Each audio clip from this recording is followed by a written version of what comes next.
traffic as well. So like the cycle roads, because people are still going on paths and you've got like massive dodge. The whole traffic flow, I mean, some of the other people who lived in Sleaford a long time do trying to remind me that, I don't know when it happened, it's probably about 15 or 20 years ago, that the current layout of roads and directions, which apparently cost £10 million, and supposedly was going to be surveyed to see how well it's working, and that doesn't seem to have happened. It's totally bizarre. I picked up something from my son who lives in Old Place from Aldis. I suddenly thought, how am I going to get to Old Place? And I was actually forced, because of the route round, I had to go all the way through town, round the Market Square place, to get to Old Place. It's irrational, the routes that we've actually got in terms of the current roads in Sleaford.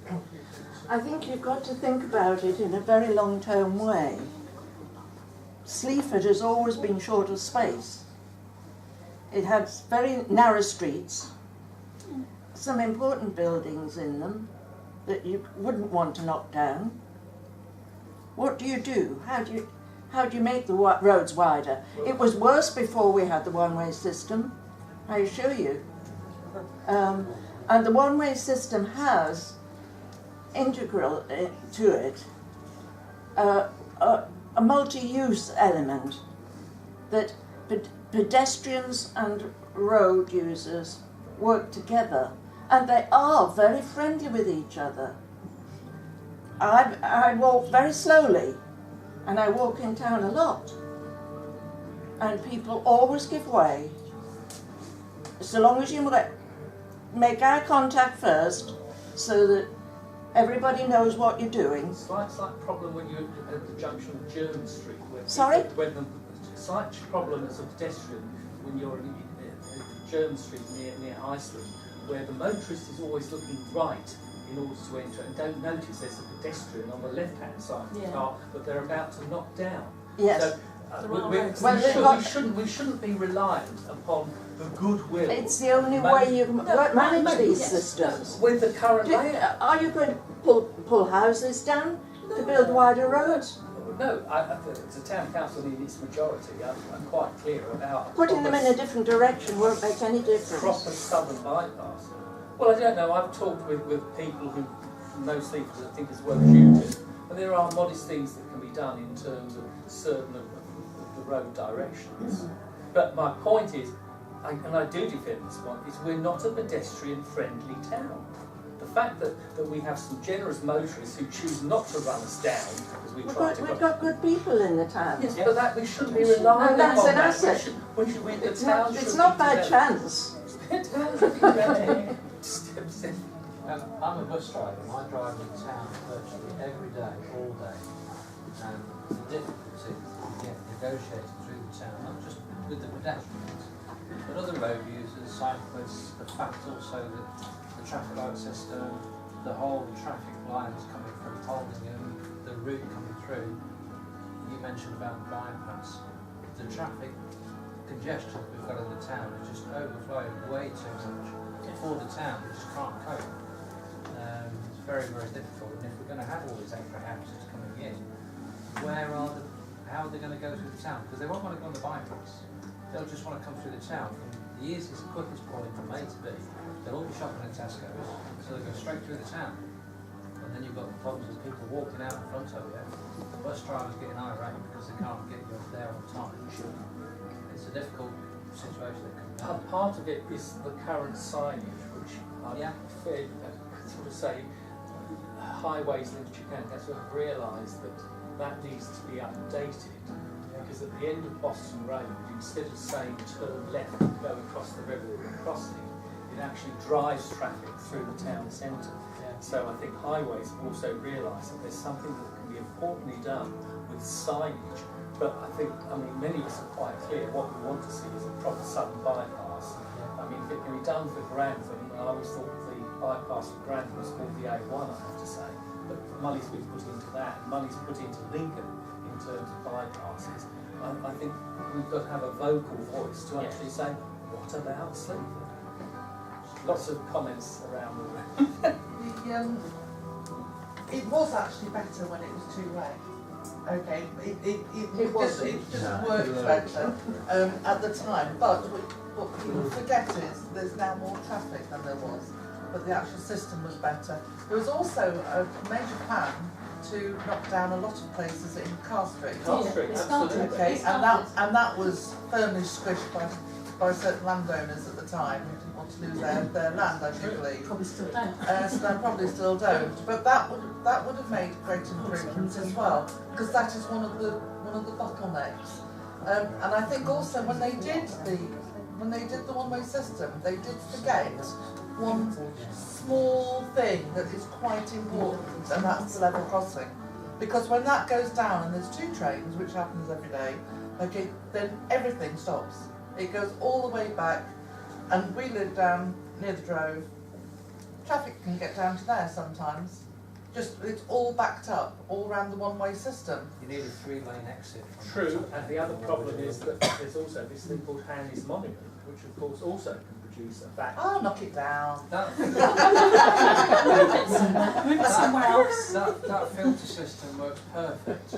The problem you have at the top of Car Street junction to Boston Road is you've got people that just won't give way. So if you've got someone coming from Boston Road wants to go through to Sleaford, they can't get through because traffic's backing up, going up over the crossing. Irrespective of whether they're crossing is and that occurs in a lot of places as well. For people coming out of town up Northgate looking to turn into Tesco, you end up with a single queue of traffic where half of it wants to turn left as opposed to go ahead. And they sit at a red traffic light when they want to turn left, when there is nothing in their way, and consequently the backlog. So there are potentially, without massive infrastructure bypasses and the like, there are small things that we could perhaps ask or encourage the local councils to deal with and to simplify. And some of the Stefan, I'd issues. say in response to you again, it's because of the courtesy of motorists that actually merge in turn, whereas technically, of course, in actual fact, there's nothing to say you should merge in turn. In actual fact, there's one street from the level crossing which clearly says you stop while from Boston Road you come If round. that was a merge in turn, if it was proper sign, Yeah, merge in turn. sure. That's what happens because people are courteous. Gary hasn't had a chance to come in. We've been discussing transport, road network and travel in the Town Council and in the District Council for several years now. A huge amount of work has been done, a lot of traffic blocking has been done.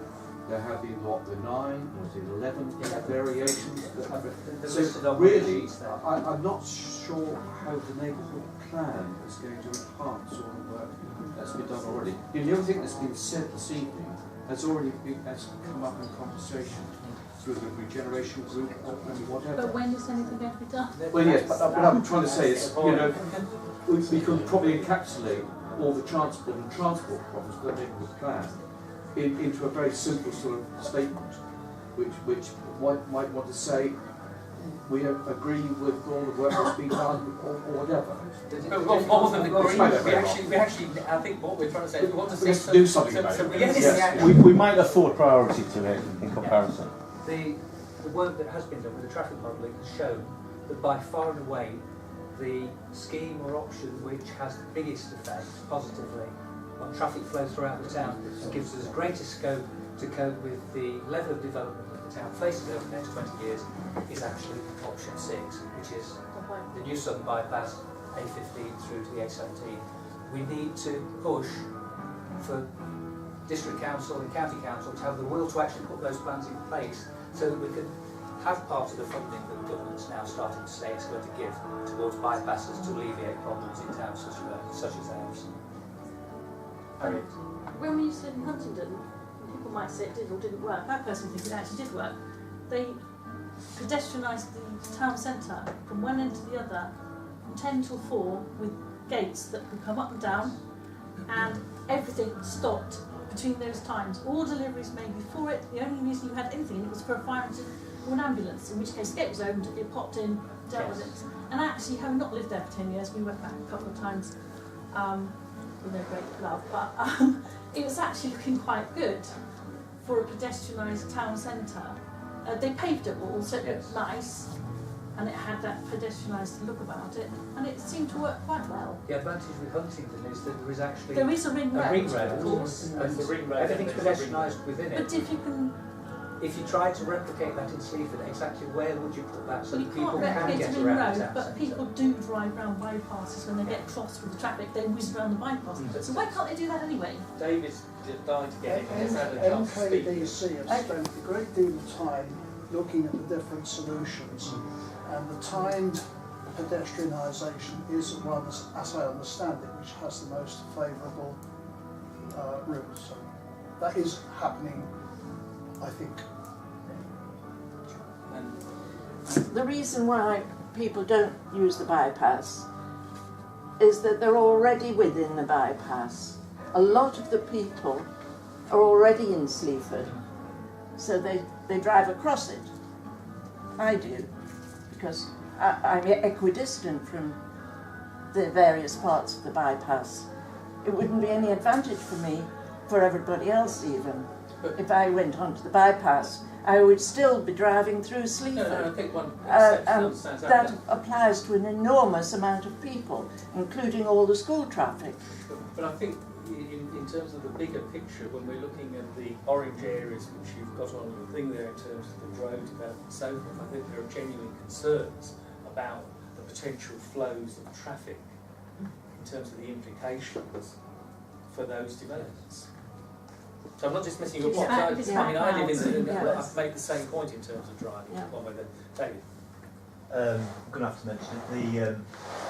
At the level crossing, I don't know if anybody else in the room has spotted the same thing. If you're going out of town, there's a train coming, barriers go down really quickly, and then you wait 4 or 5 minutes sometimes before you can see a train.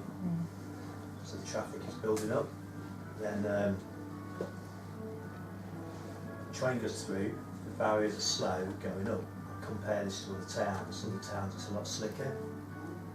So traffic's still there waiting, and then instead of the traffic lights letting traffic out of town first, it lets it in from Aaron Lane.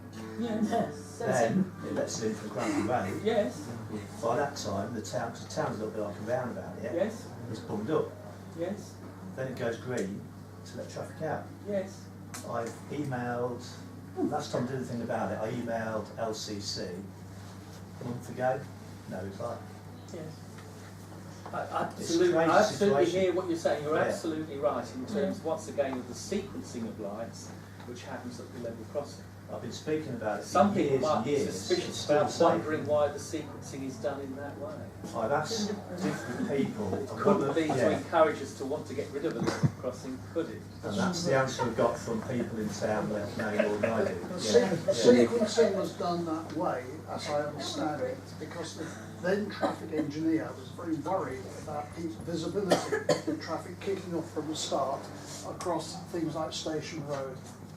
I don't see the logic, but that's the answer I was I'm no sure logic Steph to will it. come in at some point, No because logic to how many of us have been caught by the fact that Well- the Mareham Lane seems to then block up the fact that the Yeah. lights might be green for you on Grantham Road, but you can't move. That was the answer The given. fact It was also pedestrian how safe. quick those lights do change, because there are occasions when you're doing that and coming in, they change so quick, Yes. you'll only get Yes. sort of 1 or 2 coming through. Well, if you're coming in We've from... stirred up some passion here, haven't we? Tell Yeah, Dominic and then...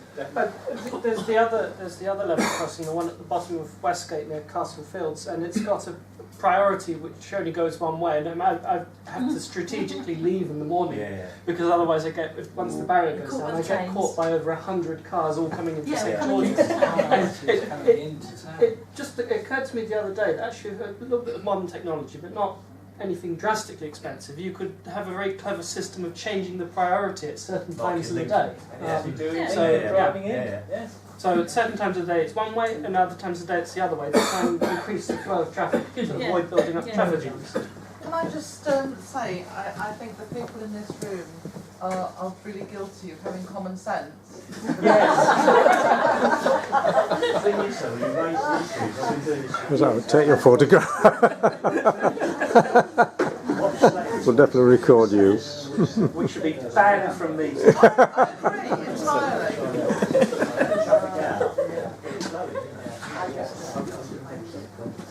It would be just as simple to widen the gate.